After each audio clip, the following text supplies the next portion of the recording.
Hey boys and girls, Curse Critter, more lovely content. Today we'll be covering a whole new series I'm calling the TV Corner. So this lovely series will basically be covering, well, any TV show of my choosing, although I will be taking suggestions. The one key thing about this series is that I have a very particular structure of how I'm doing this. We'll be, of course, first introducing the TV show. In this case, for our first episode will be called King. We'll be covering season 1 of King, which will be a very fun thing to do. I love this series. It's actually really entertaining. I really suggest it if you want to, watch a good cartoon. It had 2 seasons, so this will be split up into 2 parts. Season 1 and Season 2. That's how I'll be doing it for any series from henceforth, give or take. Some shows have multiple seasons, like +7, even more than that sometimes. Um, but let us hop right into the structure. Of course, I'll be, like I said before, I'll be introducing the series itself. So that'll be a very fun time. As I'm introducing the series, I'll be talking about the characters. Of course, prior to that, I'll be talking about who made it and all that other fun stuff. And I'll go to the episodes. I'll give a synopsis of what's the episode about. I'll give my opinions on that, and I'll keep moving forward until we get to the end. And I'll basically give my rating of that episode, or rather, a series, a season, and we'll compare it with the other season if there is multiple. If not, I will rank each episode, or I might do that all in one. But for this particular part, I will not be doing that because I don't want to do it. So, King is a Canadian children's animated series produced by Decode Entertainment and Fun Bag Animation Studios that aired on the Family Channel between August 15th, 2003 and March 19th, 2005.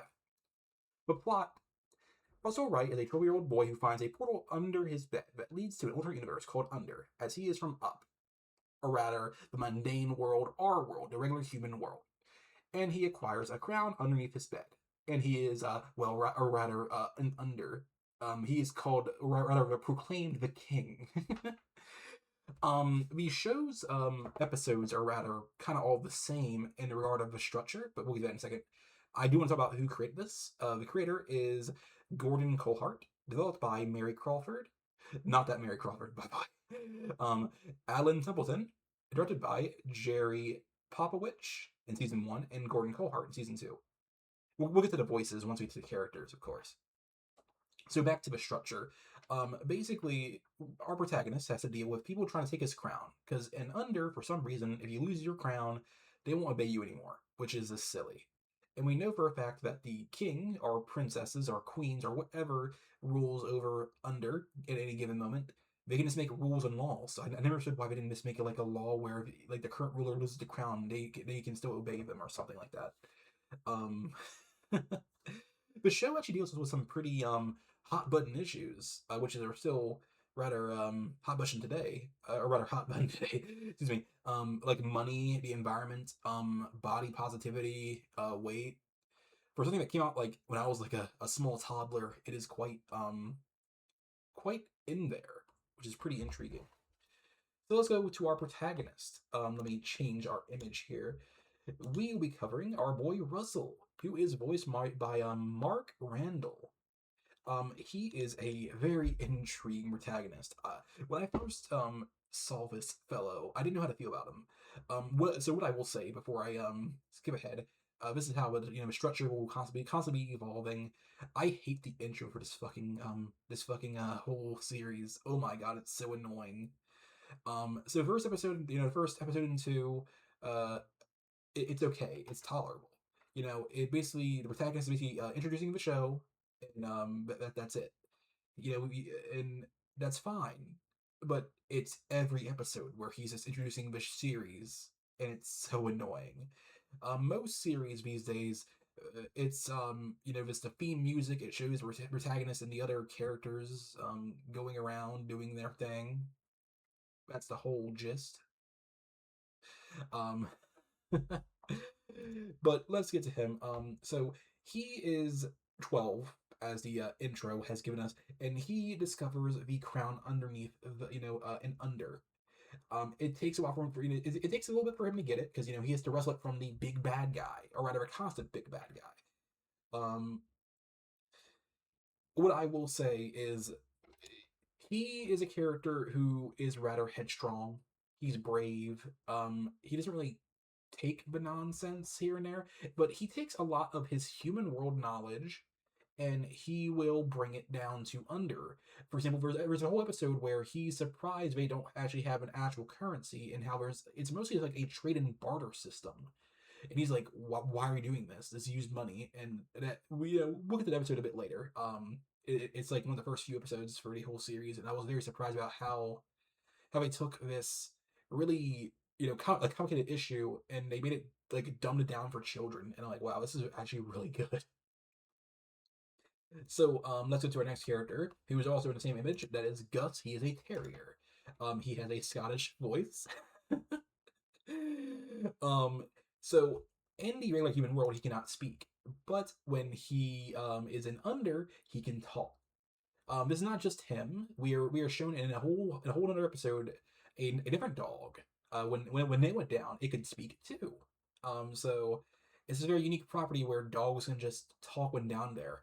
Mind you, I'm only in season one, so I don't know if anything else from our world goes down there and they can speak, or is this like a dog thing? We'll see. We'll see. he is he kind of reminds me of Scrappy Doo in a sense, where he's like, let me at him, let me at him, because he'll fight things that are way bigger than him. He does not care, and I kind of admire that about him. He's a little spunky guy. He also references a lot of real world things. He references Star Trek quite a bit. Star Wars, I believe. A few other things.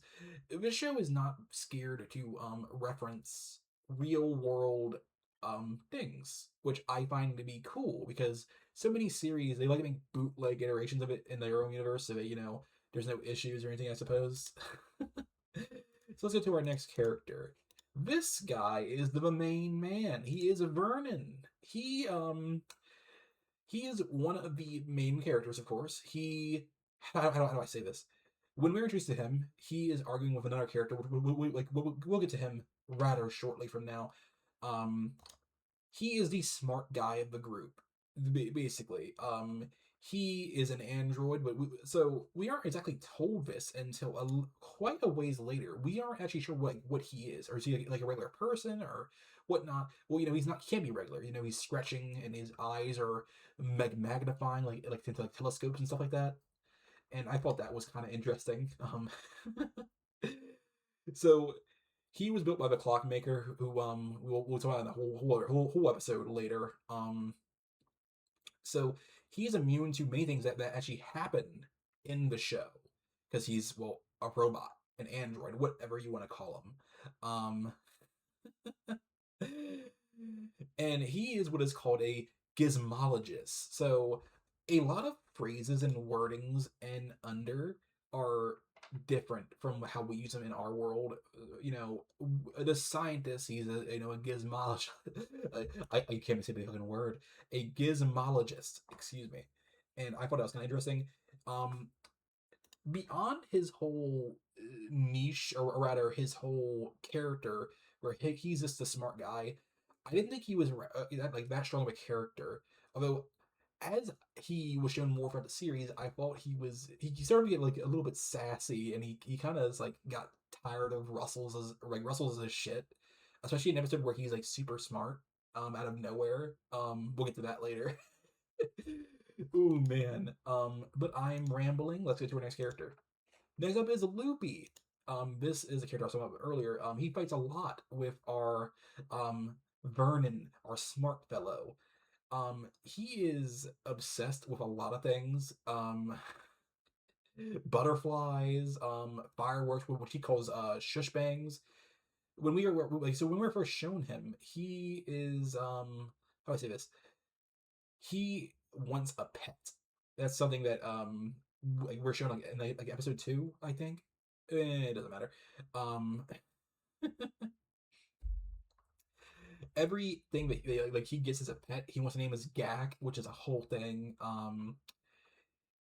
I believe he is a buffoonist, which is like basically their version of a court jester. Um, and his special talent is basically he can tame anything. That's his whole thing. So let's go to our very next character, which is a character I like, but I think they overused her so quickly. This is ex-Princess Popula, or just Popula. So she used to rule a nearby kingdom called Near Under, but she gave it up because it was, well, too much trouble for her. Um, so she, as far as I understand, went to a thing called a despot school, basically for all the rulers, or rather the despots in the world universe of this. They just go to that school and they're taught to be a despot. And she didn't pass it because, well, she's not a despot. But yet she still ruled over Near Under, which is kind of how that really happened. And something that's shown in the series is she's a very what's the word, reasonable person, but the people in Near Under, or rather the Near Underites, they are really annoying, and they're demanding, and Russell, in an episode, he has to deal with this, and it's really annoying for him. um she is actually related to a whole other character, which we'll get to a bit later. Who's another big bad. There are two big bads, like primarily in the series. Instead of like a whole one-off character thing going on. But we'll get to her shortly. Let's go to our next character. And speaking of big bads, this is our biggest bad. His name is Bob Wire, which is a play on words for Bob Wire. Uh, okay, okay. Barbed wire. Excuse me. Ooh, I got myself there. So his whole thing is that he used to be the enforcer for the original king of Under before Russell showed up. That's his whole shtick. Um, which I thought was intriguing. Um, so he is made of, well, barbed wire. Duh. And he, much like Vernon, is immune to things that actually occur. And he actually causes a lot of the things that occur in Under. So, but when we're first introduced to him, he seems quite competent, at least at first, and he is quite menacing. He towers over our protagonist and his allies quite handedly. Um, which was interesting to me. Something that does happen a lot is that he doesn't plan out too well. He just rushes into each and every single conflict, which I mean is fine and dandy. He's that type of villain, and he usually defeats himself, which is quite funny. He does have some talents. He can sing. He does show some good business acumen. And he understands finances very well. Um, and all the as far as I understand, he appears in like all the episodes except for two or three of them. But so like with him are his allies. So these creatures are actually never given actual names, like like individual names. So they're just called frags. They are just these two green guys, and they are basically the henchmen.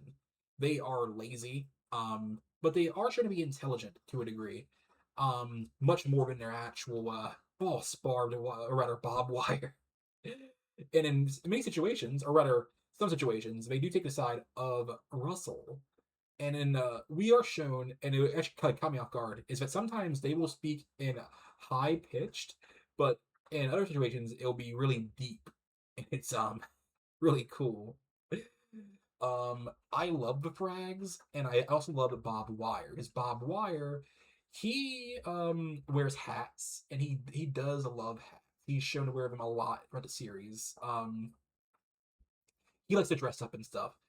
As far as I understand, that he only liked one person in the like personally, he liked one person as the former king, which we'll be getting to rather shortly. So this is the former king. His name is Cliff. Cliff is the former king. As I said before, he is a bully. He is your typical bully trope character, and he is rather unintelligent. He does often try to get the crown or sneak into Russell's room to try and get back to Under. Um, It's just one of those things where we see him, he's just a typical bully. There's nothing really else to say about him, except that he's awfully so. While of course we do have Russell that constantly like foils him, but Russell was like rather like much smaller than him, and he's often is being picked on by Cliff. There's not much like Russell can do about that. But for what's the word? We see his sister. Yes, Russell has a sister, and so does Cliff. I actually have not seen Cliff's sister just yet. I believe she's in season two. But season one, we see Russell's sister. So her name is Lou, and we'll get to her right now, or rather, shortly. So to talk about this, a character is rather important. Well, for a few episodes. His name is Hugh the Yu. Hugh the Yu. He's just this guy. He seems rather chill. He rules over Under. I know it gets really annoying how the naming scheme going on here. And he rules over the Yus. They are a species that takes place in this universe. Although he himself is actually not a Yu. I actually don't know what species he actually is. I think he might just be human now, right? He is rather like he seems to be a hippie to a degree. He likes to party. That's their whole thing, really. And he goes where basically life takes him, and he does for all decisions.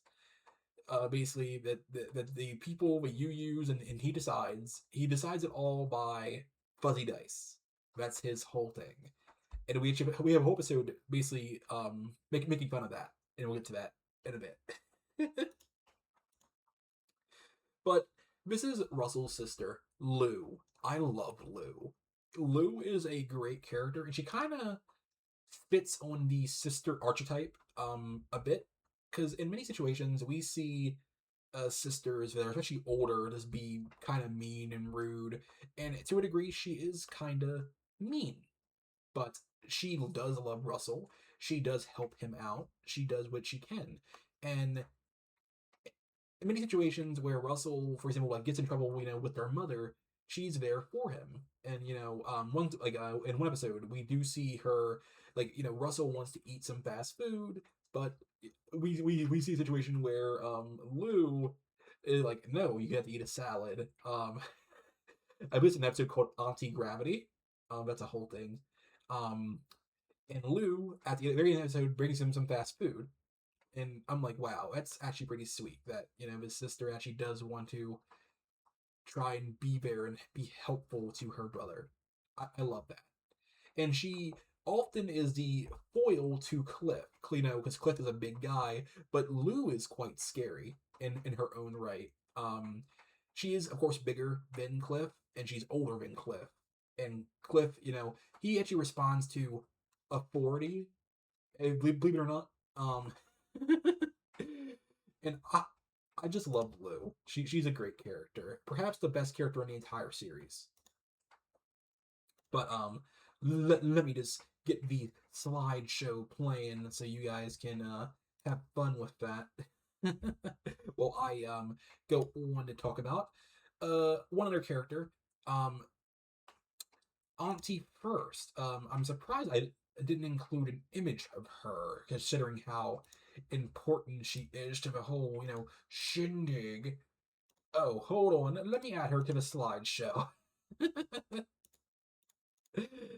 Oh, I'm so unprofessional. Excuse me, peeps. Please excuse me. And let me just go over here and find her. It's okay. Here we go.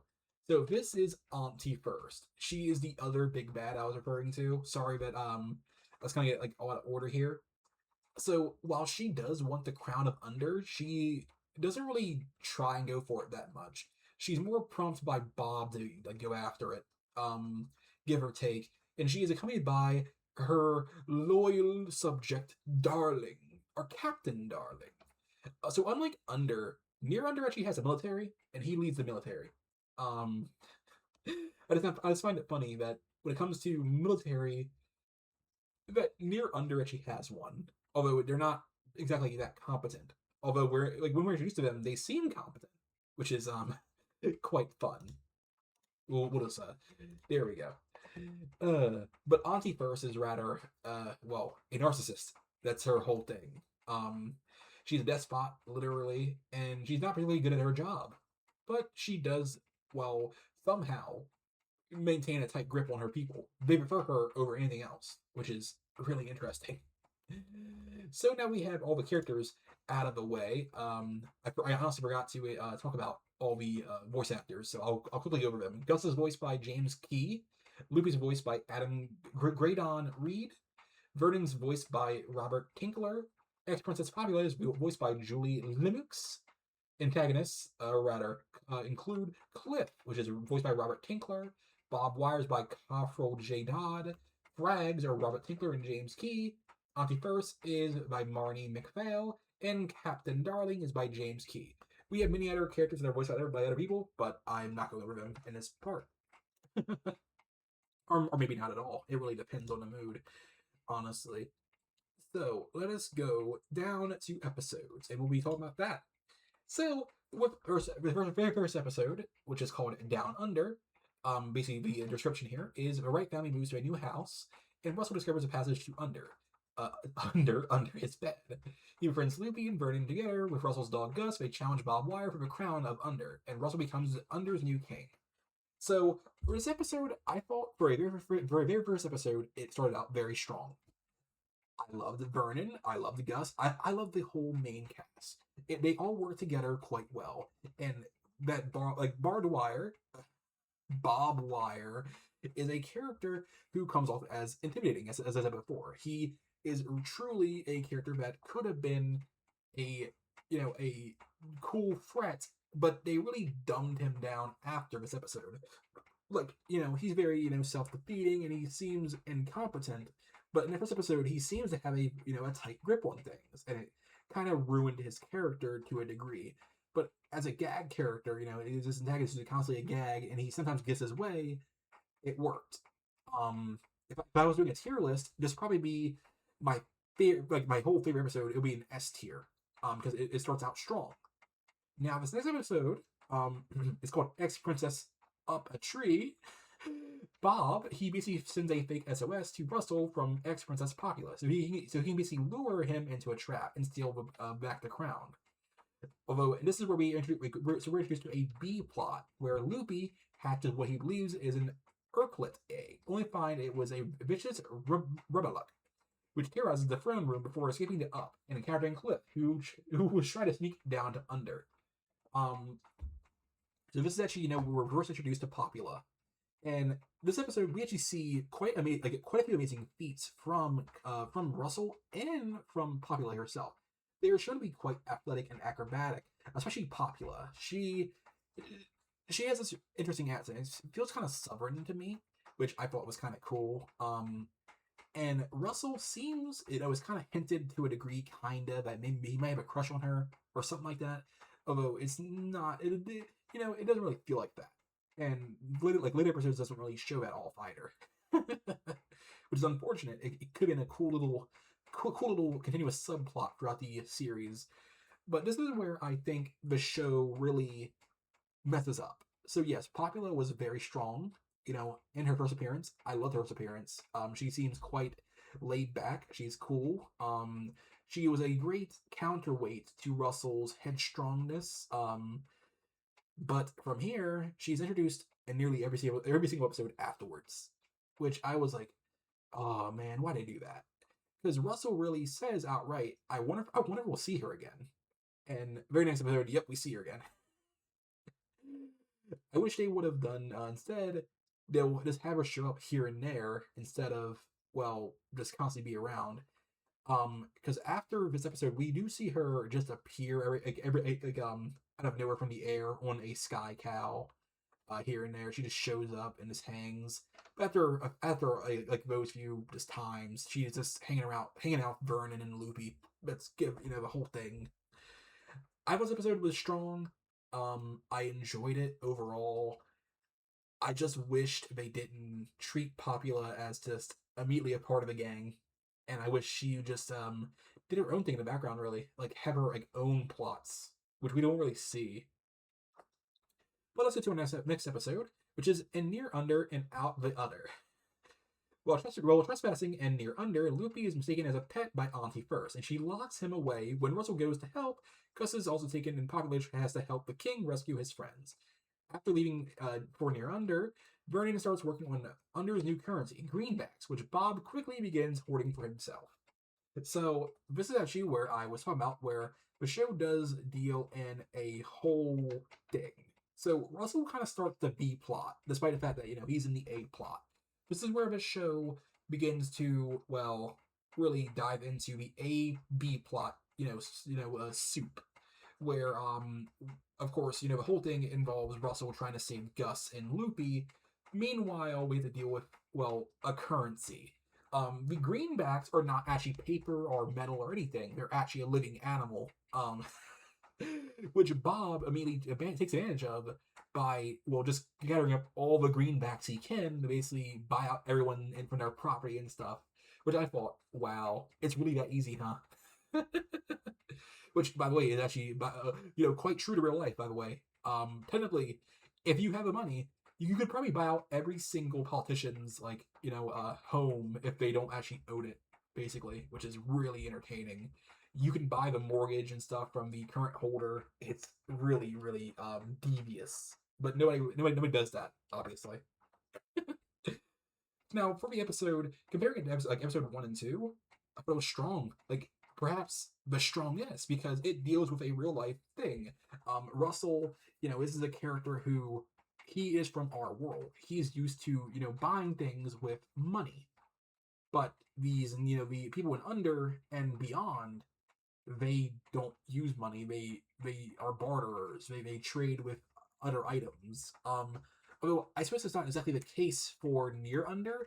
There's a tax system going on there, but I'm not sure how the taxes really work. It's not really explained. But for episode, I thought it was cool because we just get to see all this stuff going down. Ooh. But trying to remember anything else that occurs here. With near under, we of course see everything go back to normal. People are saved and stuff. Apologies there. I had to quiet down just to listen to see what they my family was saying because there's a weather storm going on right now. But let's get to the next episode. The self-mobilitating Gizmet. By Russell's request, Vernon builds a car. However, Bob steals it and brings it to Auntie First as their new secret weapon for invading Under, leaving Russell and his friends stranded in the desert. Now, I thought this was a very cool episode. It's very simple, very sweet. There is no B plot really. It all kind of comes together in one thing, which was fine. I didn't dislike that. I just thought it was intriguing to just see no B plot. The car was really cool. I actually wish I kind of saved the image of it just to show it off. But that's just how it is, unfortunately. Of course, in the end, Russell basically sacrifices his car to basically, how do I say this, get back the crown and, of course, defeat Bob and Auntie First. And that's kind of the gist there. This episode is kind of a forgettable one, despite the fact the car was really cool. Just how it is. Sometimes episodes kind of just, yeah. It's a solid C episode. Could be B if I was being nicer about it, but Next up is episode 5. Never be nice to a public. So Russell orders the populace of Under to stop blaming the public for all their problems, not knowing that this will allow the creature to turn into a fearsome beast. Meanwhile, Bob commandeers Vernon's Ripulator to create a fault around Under, ransoming the crown in exchange for a key that will set things right and prevent the Night Slivers from emerging at sundown and destroying everything. I love this episode because this shows once again that Russell is using his, our world logic. He's a kid. He believes that you should treat everyone, the same way, treat him nicely, but this creature, you cannot treat it nice, literally, or otherwise it will just get so big it will start destroying things. That's its whole thing. Really.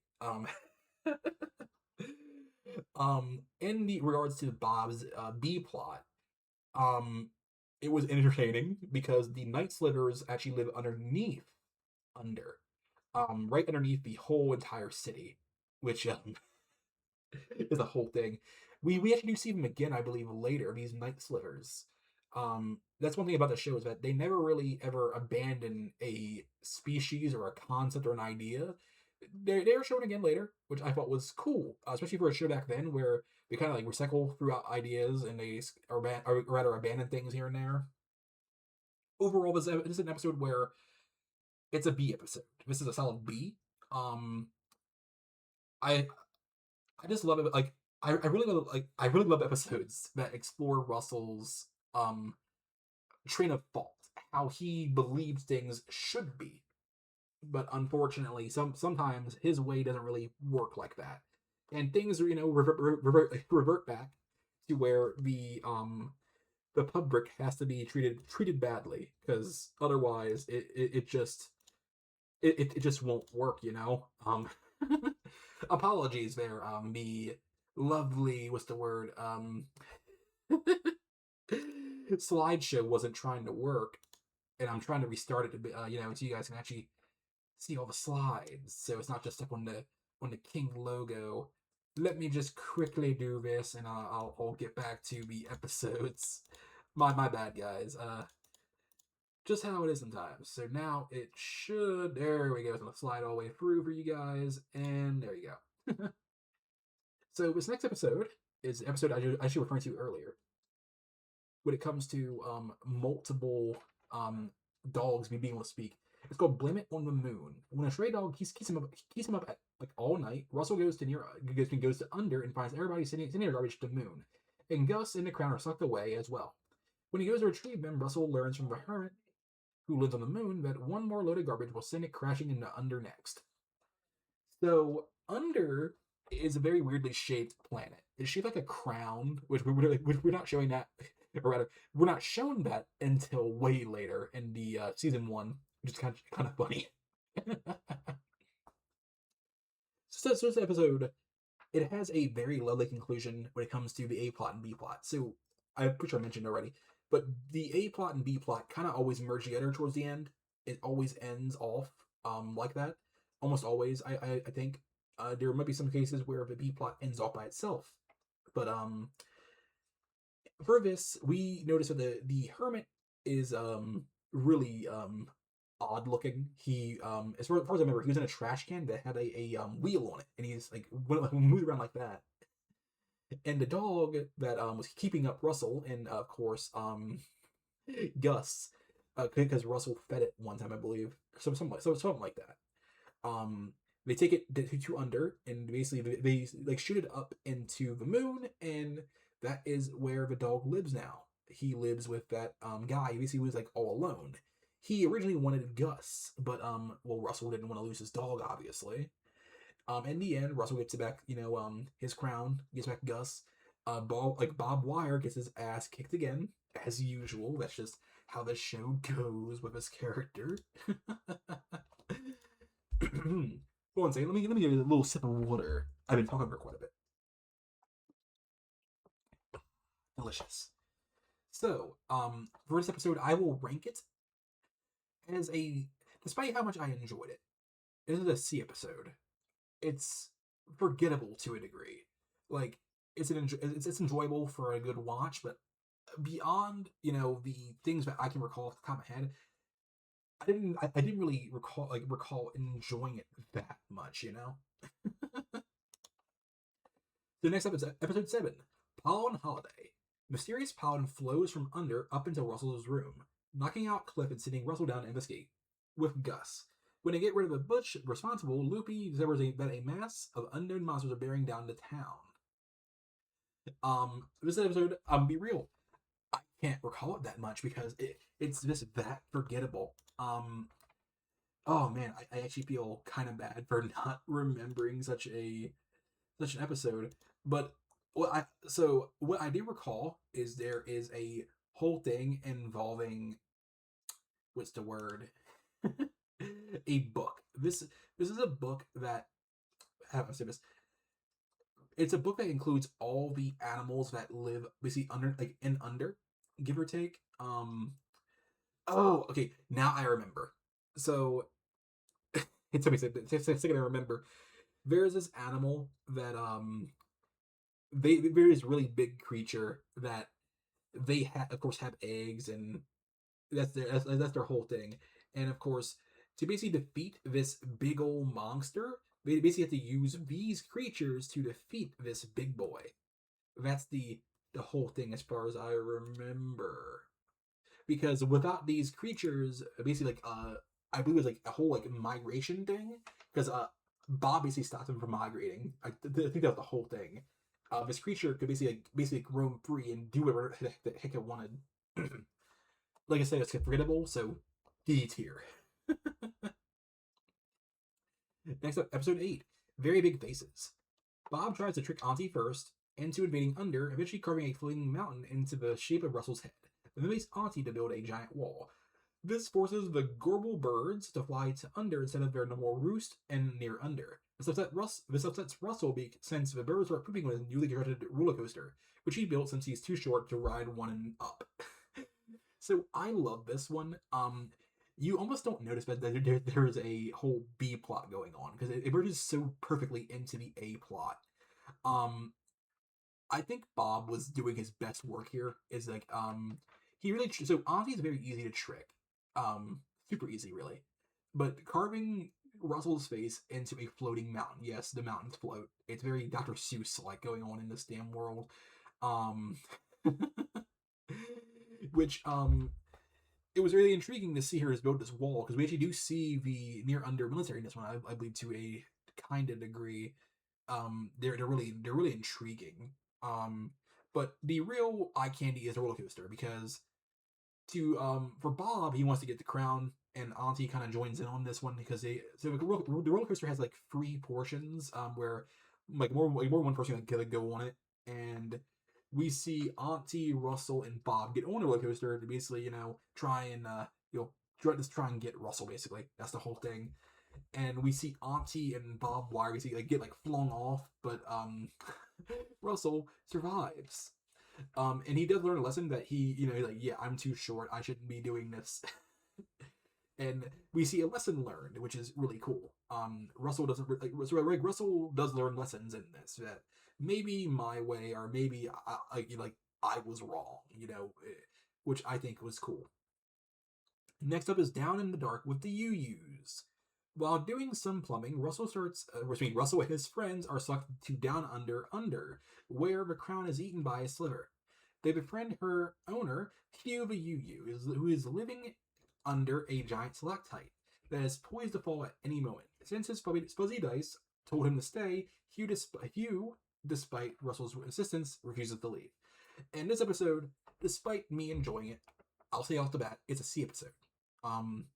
It's it's memorable, but it's not really that important. It's cool. It of course introduces Hugh, the UU, and the UUs themselves, but overall, it does show a form of government that would never work in real life. It just would not work.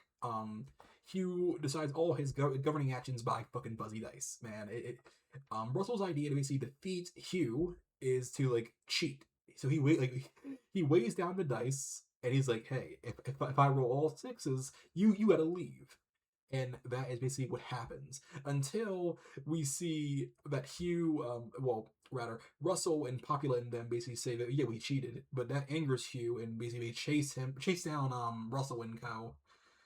There's a whole thing, but they do leave, much to their joy that they didn't crush to death, obviously.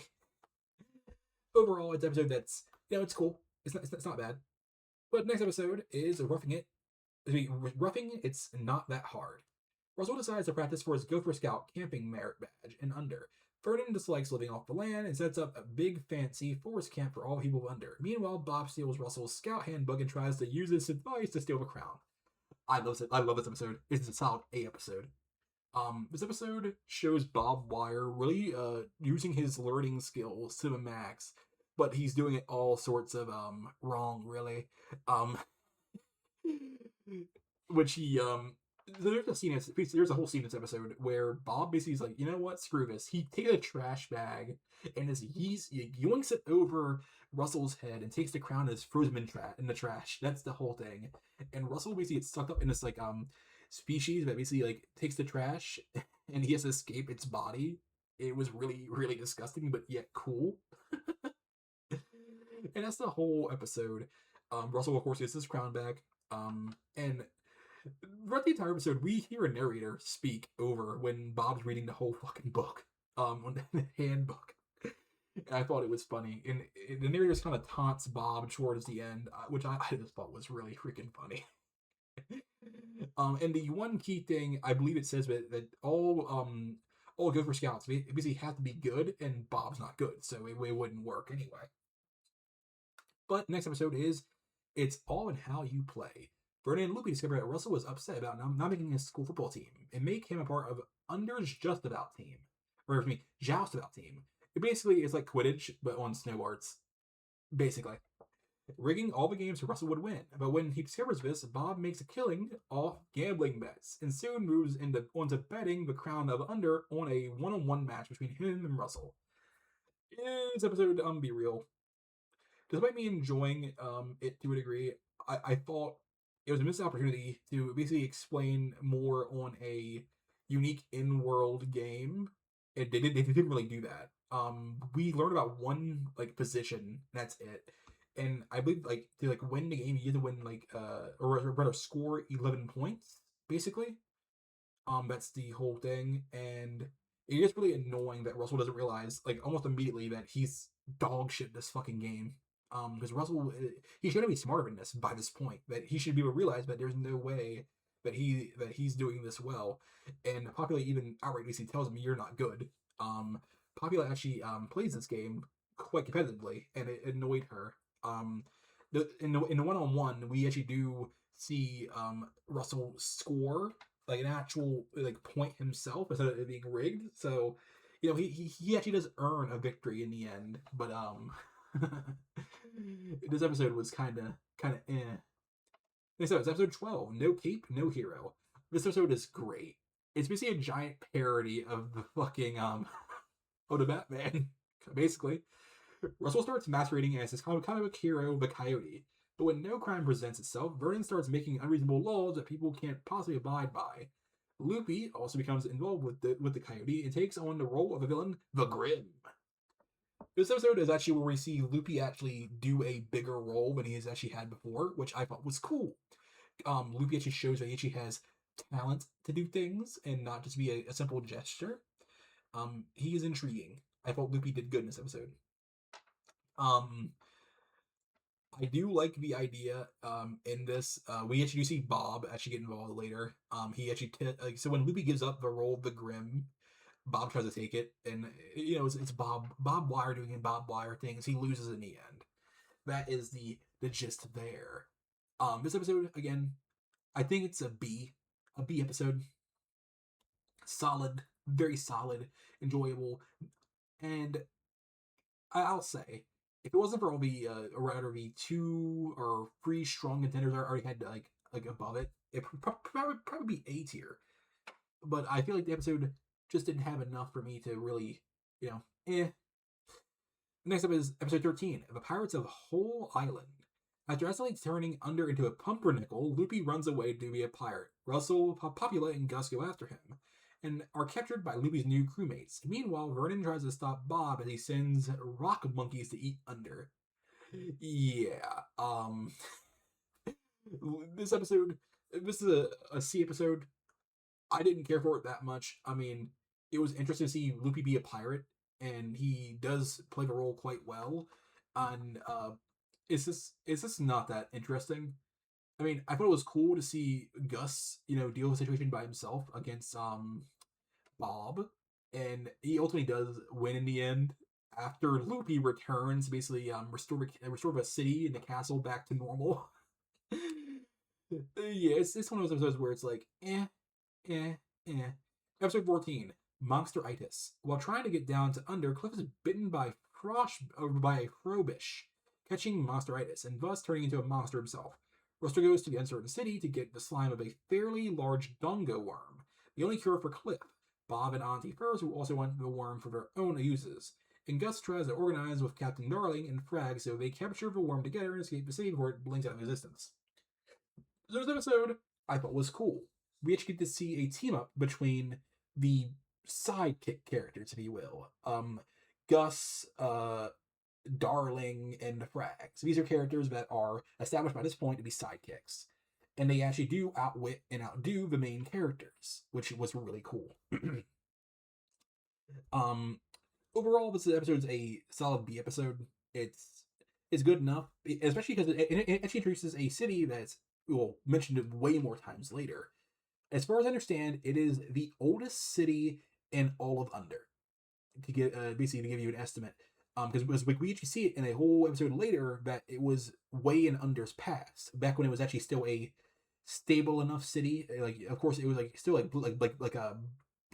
blinking out of existence here and there, but it was still stable to a degree. Overall, enjoyable. Not much else to really say about this particular episode.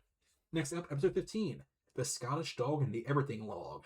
Gus digs up a dinosaur bone and up, but when he takes it down to Under, Vernon latest gizmo remakes it. Gus feels Russell loves the dinosaur more than Russell does Gus, so Loopy takes him to find the Everything Log so he can wish it away. But Auntie had already gone missing looking for it, and Bob decides to try and find it for himself too. This episode is, well, pretty intriguing. I believe it actually references Star Wars, because there's a whole scene where it's kind of Star Wars-like to a degree. I thought it was really interesting to see how they handled a fucking dinosaur. Because in the end, spoiler alert, if you didn't know already, this will be a spoiler series, really. They send it back to the past, so it can be with its own kind, because in Under, Russell really does, like, not abuse the dinosaur, but he overstimulates it. It doesn't have really time to recover, and the environment that, that Under is in is not suitable for a dinosaur, unfortunately. So Gus, who originally wants to get rid of a dinosaur, he's like, I can't do it to you, laddie. But Russell's like, no, we're getting rid of him, which confuses Gus. Auntie, her wish basically was like make her nicer. This is a log. I believe that's pretty much what it makes you do. Is if you're not like very precise, it really it really takes your words at the literal. And Bob doesn't really get a wish, as far as I remember, or rather, he wishes basically to get everything he wants, and it gives him nothing in the end, and it sends him and Auntie First away. Next up is Blizzard in a Box. Or rather, I forgot to mention this. The last episode is a solid B. Blizzard in a Box. In order to make ice cream, Vernon and Loopy set up a factory with a blizzard inside it, causing the outside world to be turned into a desert. When Russell decides to get rid of the ice cream in favor of the climate, Bob starts a coup. Meanwhile, Near Under is beset by the petrifying Hairy Eye Ball. So Auntie and Russell make a deal for each other to solve their problem over the other, which does not go in the way of Russell at all, unfortunately. I thought it was a very intriguing enemy, the giant hairy eyeball, because it really pushed Russell and co to the max, because due to it not being cold enough, this eyeball was able to really, pop off, really. The episode itself, I enjoyed the coup on how, Bob just took over everything just so easily in this one. Of course, he loses in the end. That's kind of how it goes here. But the idea of the show here is, is tackling climate pretty heavily in this episode, because the world is really hot, and people, to basically live properly, they're using this ice cream. They're eating it, to stay cool. It is not really working out all that well. And we actually see Loopy and Vernon get overworked to hell by everyone in this episode. It's a good episode. Solid episode. Episode 17. The Tower of Derision. Bob uses a monstrous Noxus to take over Under and steal the crown. Russell escapes and heads to the cruel Tower of Derision, with Popula to read the great-uncle Zeb's advice on how to beat on beating the Noxus. The Frags, having outed by the monster, teach Vernon and Loopy how to indirectly disobey Bob's undesirable orders to stop Russell. So This is an episode where we see the Frags betray Bob because Bob is being a bit of a douche. So the Frags teach him basically how to act like them, and it works out in their favor. Loopy and Vernon basically disobey Bob by basically following his words exactly. That's the entire idea for that one.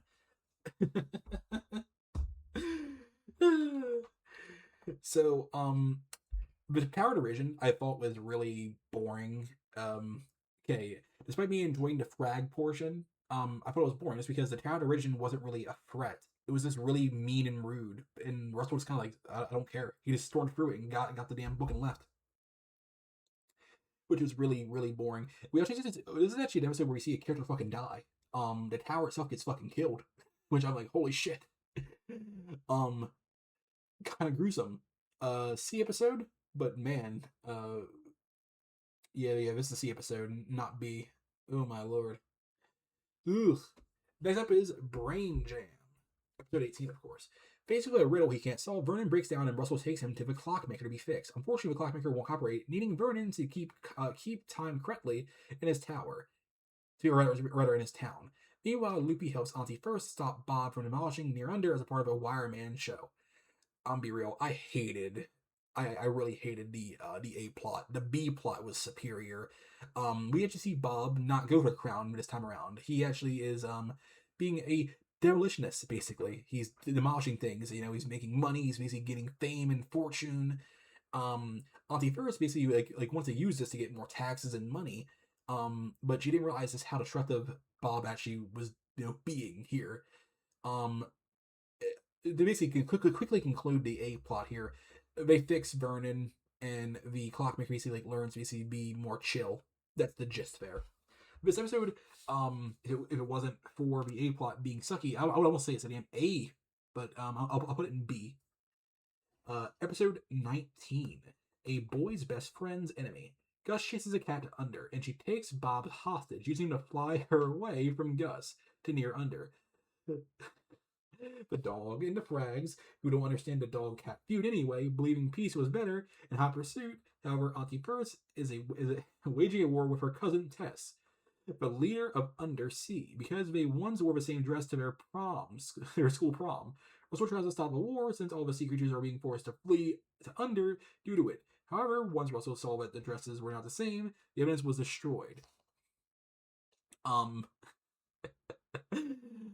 I actually really love this episode because we are actually introduced to a whole new kingdom, which is the sea iteration thing going on here. I believe the cat can talk, although it's been a while. Yeah, I correct myself. Earlier I said only dogs. No, cats can speak here too. So I guess any animal from Earth, from up BC, can start talking regularly when they come down here, which is interesting.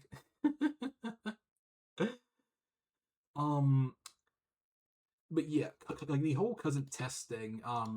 She is of course related to Popula and of course Auntie First, and we actually learned one cool thing about Popula is that much like Auntie or her cousin Tess, is that Popula can actually breathe underwater, which I thought was a neat little just ability she just has. We quickly learned that cousin Tess is a lot like what's the word, Auntie, and that's just a whole thing there. Overall, I thought the episode was cool because we would see a whole cat dog feud, which I feel like when it comes to shows like this, you kind of need it to happen here and there. You have a dog, of course, you need to show a cat show up somewhere. Overall, I enjoyed it. It's a solid B episode. I'm not really handing out A's here or even an S because it's just eh. Now, next up is episode 20, Auntie Gravity. Embarrassed by the prospect of trading party supplies to Hugh, the UU for her weight in sliver cheese, Auntie, with help from Bob, kidnaps Loopy to make her his lighter than air pastries without the trade. Though Hugh is faced with a giant rat attack, and Russell must step in to save the economy. Yeah, so this episode actually dives into two things: weight and body positivity and the economy. which I thought was really intriguing for a kids show to tackle all three into one go. Really, really, I recommend this. This is really intriguing.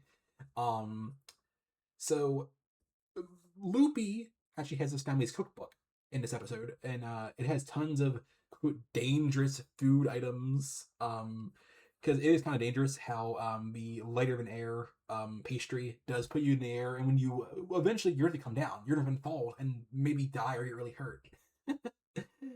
And I'll say, and this is an episode where we don't actually really see Auntie try and take the crown or anything like that. This episode really is the episode where we see his character is really selfish and stuff like that. We kind of like sympathize with her to a degree. You know, she doesn't want to be shamed and made fun of for her weight, despite the fact she's evil. No one wants to be made fun of for how they look and appear. In the end, she is happy because she discovers that she actually did lose weight. And how they measured her weight was with cheese wheels. She dropped a whole cheese wheel in weight. So and mind you, it was hundreds upon hundreds of cheese wheels. It was heavy. I thought it was a nice conclusion because eventually, she does pay Hugh, and the economy is saved. And by the way, she's paying him in party supplies because the use party supplies for the whole thing. Next up is episode 21. Pilks did it. The Mouse like bandits start stealing things in both under and up, leading to the rights to believe the house is infested by rodents. They then call a exterminator, and Russell fears the passage to Under will be discovered. He's also blamed by Lou and his mother for thefts. Yeah, this episode was it basically has no B plot. It's really just involving the Pliffs and basically being nuisances and outright menaces in the whole episode. I thought it was cool, mostly because I loved the idea that they basically had to solve this whole thing, because we're not seeing Bob Wire be the enemy here. We're not seeing Auntie first. This is a different enemy, which is good. It's kind of boring seeing Auntie and Bob the entire time, despite the fact them being good enough. In this episode, we actually do see one unique thing is in that phones are working Under, which is really weird. Russell brought he found his sister's phone, which was stolen, mind you, and by the Pliffs, and it worked down and Under, which is really, really cool. Eventually they do find all the items, which was it was hidden like right in a weird archway, I believe, and they are able to get it. It was very simple conclusion, and of course the exterminator does not find the stuff, or rather, like, not the stuff, but the entrance to Under, because Gus basically growled at him. It's how it's included. And Russell's room is really dirty, and he makes a whole joke like, "Oh, sorry, I was just cleaning up my room." Next up is episode 22. Not necessarily Russell. In order to go river rafting, Russell has Vernon create a Veggie Devil clone and attend the G4 meeting, which is a parody to G7, and instead. But when a Giga Gut attacks near Under, Auntie First and Cousin Tess and Hugh you find Russell to be no help at all in finding a solution. And the situation worsens when they are informed by Bob while they are dealing with a clone. Yes, this episode we are showing another different big bad. This big old creature. He basically he just being an outright menace. Fortunately, we do see the situation conclude due to how irritating the clone is, like, not in personality or anything like that, that his body itself is irritating to the Giga Gut. He basically eats it, and Russell uses that to his advantage, and he just wins in the end. That's basically just up the entire episode. If I had to say for episode, this is a solid B. I enjoyed it. A very B episode. Luck be a birdie when it does an annual flyby to Under. The bluebird of happenstance poops on Loopy, bestowing him with bad luck. It takes off with Russell's crown, leaving a blue feather behind. Loopy locks himself inside a rollable glass ball to stop getting in bad luck, while Russell tracks down the bluebird. Meanwhile, Auntie causes her subjects to run away again to Under over an unfair light tax, and has to rely on Bob to bring them back when he gets the crown from the bluebird. Yeah, this episode I thought was cool.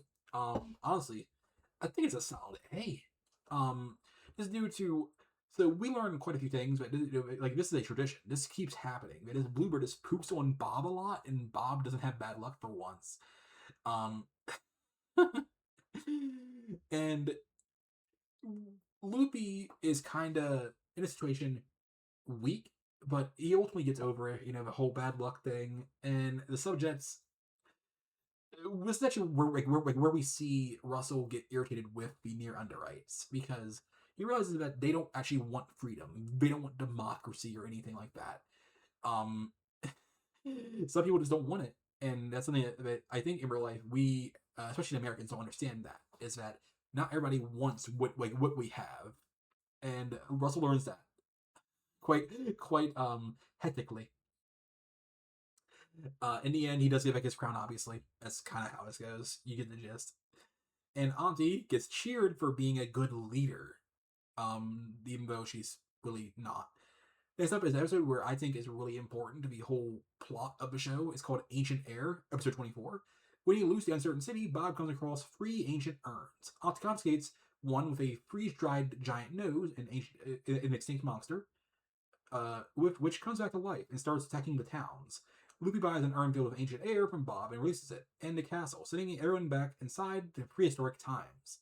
Yeah, this episode basically just deals with time travel, basically. And we actually need to see that while everything is kind of prehistoric and kind of like, not civil at all, we do need to see the uncertain city, which of course is civil. And so not there's actually like sentient beings in this time frame, which is intriguing to me because everything else seems kind of dumb and like animalistic. It's prehistoric times. In the end, the giant nose sent back in time, and how basically they solve this is by destroying the urns. The 3 urns are destroyed, which of course sends back our boy Russell and his friends, and we do see one thing in this episode which I thought was really funny, is that Popular realizes that one day she'll look just like Auntie First, um, which is really entertaining because Auntie First uses the ancient air to basically look younger, and Auntie First looks a lot like Popular when she was a kid, which was really funny. Overall, honestly, this is an S episode. I thought it had everything you needed for a really good episode of course, King. Next up is Feed a Cold. Russell infects all of Under with his cold, turning them into uppity superheroes who kick Russell and Gus out of the town. Bob and Vernon, being inorganic, were immune. They go to near Under, and Captain Darling tells them that a plant native to the equatorial glaciers will cure the infected Underwrites. But Bob tells their plan to the Underwrites in an attempt to get into their good books. Vernon tries to find a cure for Russell's cold and up. So I thought this was a really cool episode. This is, by the way, an A episode, solid A. That we used to see a cold, like a very simple cold from our world, basically turn people into superheroes. And they all kind of say very similar things. It kind of rewires all their brains, and they kind of turn them into jerks. And we see the Frags push around Bob in this one. They really beat him up, and they were like, "Be gone!" It was really freaking funny. But they do eventually cure them. It's just really intriguing to see.